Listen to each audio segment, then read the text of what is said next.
Those of you that have been prophecy students for a while now, we've all been told that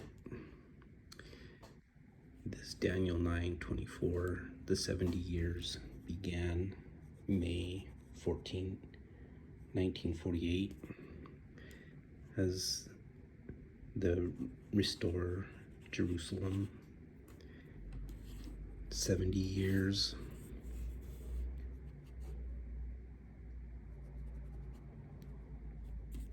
If we extend that out another 7 years,